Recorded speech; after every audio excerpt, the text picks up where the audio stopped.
Disclaimer. The content provided in this podcast is for informational and entertainment purposes only. While we discuss topics related to mental health advice, life wisdom, and alike, the opinions expressed are personal views of the hosts and do not constitute professional, legal, or medical advice. We make no representations or warranties about the accuracy or completeness of the information discussed. Any action you take based on the information in this podcast is strictly at your own risk, and we are not liable for any losses or damages in connection with its use. Additionally, this podcast may contain discussions around addictions, substances, which are intended for adult audiences. We do not endorse any illegal activities. Please consult your local laws before engaging in any actions related to this content. By listening to this podcast, you agree that you are over the age of 18 or the age of majority in your jurisdiction and understand the terms of this disclaimer. Welcome to the Balancing Forces podcast, where two opposites collide in the best way possible.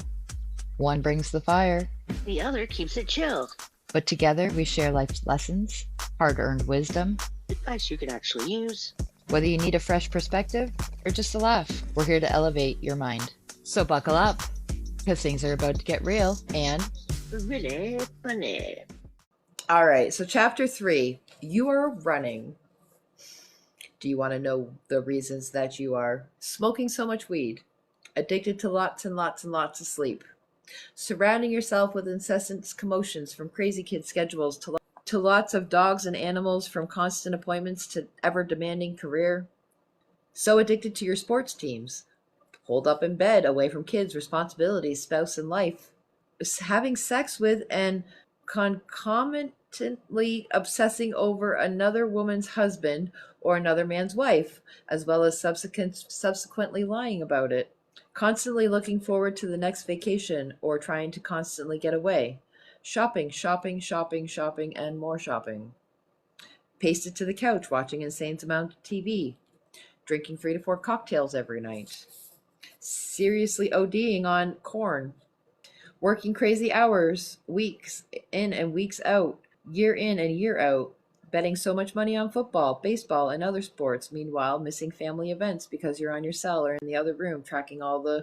college scores, spending so much time just staying as busy as possible, still caught up in the loop of that eating disorder, overdosing in the fitness schedule, ingesting crazy amounts of prescription medications even though your physical health is good, addicted to yoga, going to several classes per day, even every day, pushing as hard as you can on seemingly endless caffeine, unable and unwilling to sit still for more than 15 minutes, incessantly in motion, continuing to attract friends and lovers and even family members who hurt you.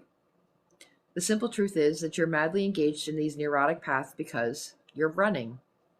Plain and simple, as hard as you can. You're doing everything in your power to run from that tidal wave of pain that has been chasing you your whole life. You're tired and running to keep that lifetime of feelings from rising up inside of you, ringing in your ears and knocking you down. You sell it as running to so much in life, but in truth, you're always just running from that great unseen force that you dare not talk about or even take a moment to think about. So terrifying is the nearness in your life. You're either running from your incredibly, ridiculously painful past and present, the mind-numbing dissatisfaction and boredom of your life, all the voices in your life that have been telling you what to do and how to run your life, or all the voices in your life that are forever criticizing you. The fear of that wave of pain overwhelming you is so great that you run as hard as you possibly can. You do everything in your power to keep those voices inside of you from rising up and consuming you. You're certain they would kill you, and so you run in every direction and in no direction. And yet the real truth and tragedy of it all is that there will be no joy until you have the courage to let that giant tidal wave overwhelm you. Let it knock you down. Let it rise up from within you and finally pass out of you. Until you actually face that which terrifies you most, you will forever run. The wave is always there until you face it. Running without knowing that you're running. Hope, a Pacific Northwest client in her mid-40s, recently told me that she had the epiphany to end all epiphanies. While in the final moments of her Sunday morning yoga class, Sven, for whatever reason, I was thinking about the birth of my first of 3 sons. 23 years ago, I had invited my older sister into my room for a whole birthing process. I wanted to honor her and make her feel loved by sharing my most special moment in my life. And it was the craziest thing. Right after my son came out and was being weighed and cleaned by the nurses, my sister, who had birthed both of her children by her C-section, in that sacred moment of my greatest joy and greatest vulnerability, said to me, "You're so weak. You complained through the whole thing." Sven, she continued, it hit me on that yoga floor. Sunday, that I'd been defending myself for 23 years, and I started to cry. What you've been telling me finally sunk in. There is this whole deep well of pain that I never even knew was there. I've been running from that pain without even realizing I was running from it, because I've just always been defending myself. I never even knew that there was a pain behind it or under it. But I did what you told me to do whenever the pain comes up, and I just sat in it. I let myself cry the whole day, and it was scary because I realized how big it was, and that it went back with her long before Tommy was born. Hope never knew that her pain was there because she was too busy protecting herself from the aggressive older sister and younger brother. 23 years. She never knew going into that pain. She never knew that going into that pain could yield such fruit. Defending oneself is the natural response to perceived threat. But few of us are ever caught that there is a second step, to go past the defense and anger, to allow oneself to feel the original pain that was inflicted. By seeing it, acknowledging it, and feeling it, we purge it. When it is out of us, it is no longer in us. We are no longer running. That is healing. Sven, by the end of the weekend, I felt better already. I knew there was a whole lot more that needed to come out, but I already felt lighter just from that whole day of mourning brought. It was amazing. I know my life is going to be different now. I get it, Sven. I finally get what you've been teaching me. I've finally experienced it. I'm actually excited to find more painful experiences in my past because I want even more lightness. The cure for the pain is in the pain. Rumi, Sufi poet. Facing the fears. Interestingly, whether it is a hardcore addiction, defensiveness, or a serious compulsion that you just can't seem to stop, even if you know that it's killing you, your addiction and the facing of your fears are inversely proportional. The more you go into your deepest fears, the more your compulsive, defensive, and destructive behaviors decrease. See, the more you face your heaviest fears, the less power they have over you, because they release the burden on your heart. Looking at and sitting in the fears have the profound effect of nearly completely eliminating their power over you. Thus, not only does your confidence increase, which is a nice but less significant effect, but what also increases is the room in your head and heart. For the grand effect of it all is the killing of the voices, fears, and sheer volume of the people you've been running from. Therefore, your need to run is radically reduced. The pot smoking, drinking, obsessive exercising, absorption into your kids' lives, and so forth all fade away. The soul no longer needs them as an escape mechanism. You're creating a life that you no longer feel the need to run from. Life itself makes you happy. On the flip side, the less you face your fears, the more your addictions or your compulsions continue to increase. Also, quite interesting in this equation is the fact that just reducing your addictions does not have the effect of reducing the fears driving them, which is a common mistake of those just treating behaviors. Without addressing the underlying fears and core beliefs, nothing changes in the long term. Worse still, there is no external reality that can make the internal reality permanently go away. One of the great myths that keeps you stuck in the unhappiness and fear is that if I can just change my external circumstances or get more of everything, money, love, security, fame, respect, possessions, then my inside reality will change. The tidal wave will just go away. That really is one of life's greatest disappointments and shocks.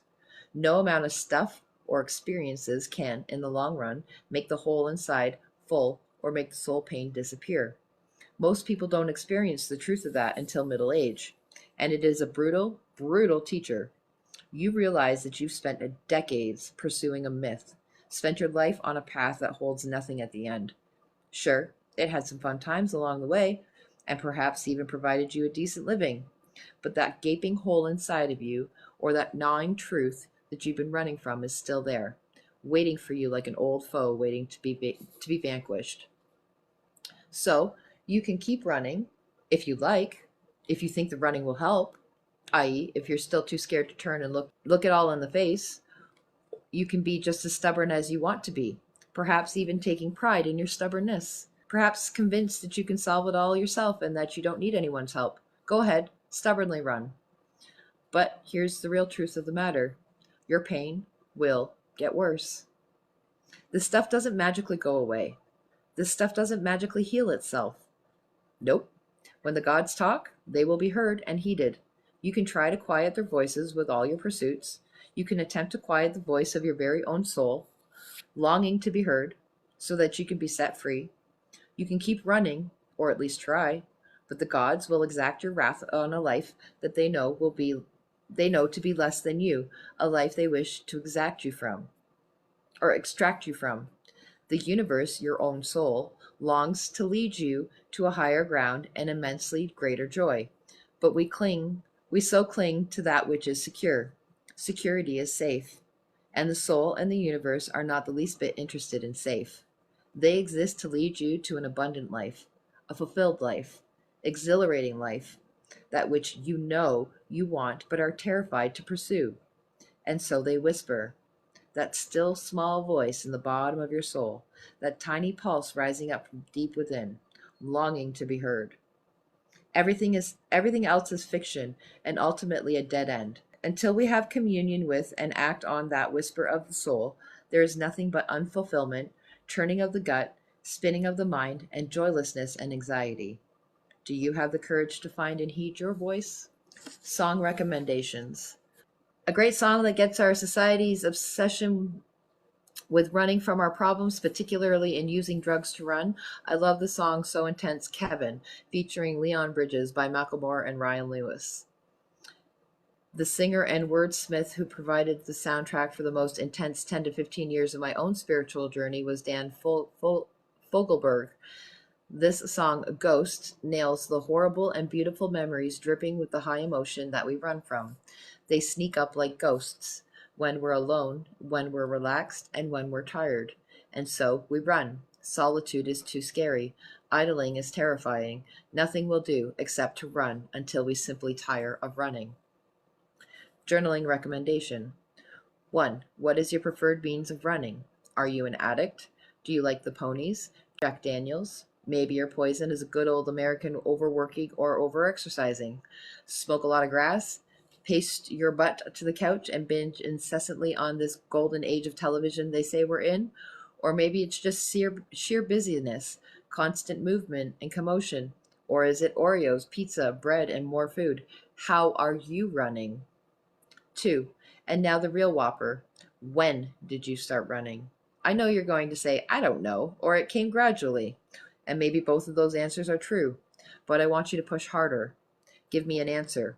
Find it. When do you recall the balance being tipped? When did you really most start running? And what triggered it at that point? I mean, you didn't start running a year or 5 earlier, and you could have started 5 years later. Why did you start running from your feelings at that particular time in life? What happened? 4. From what are you running?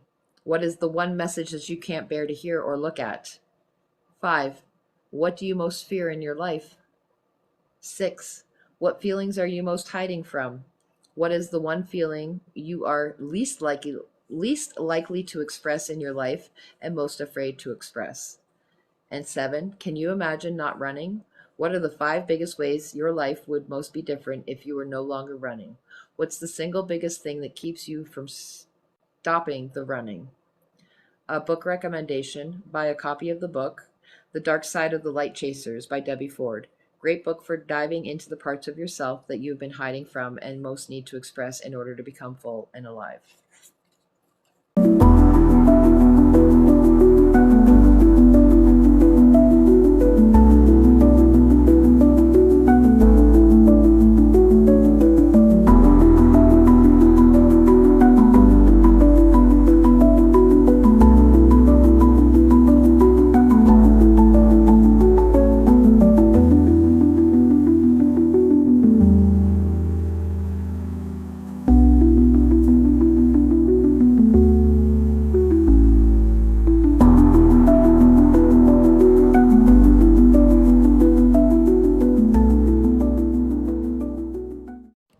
Thanks for listening.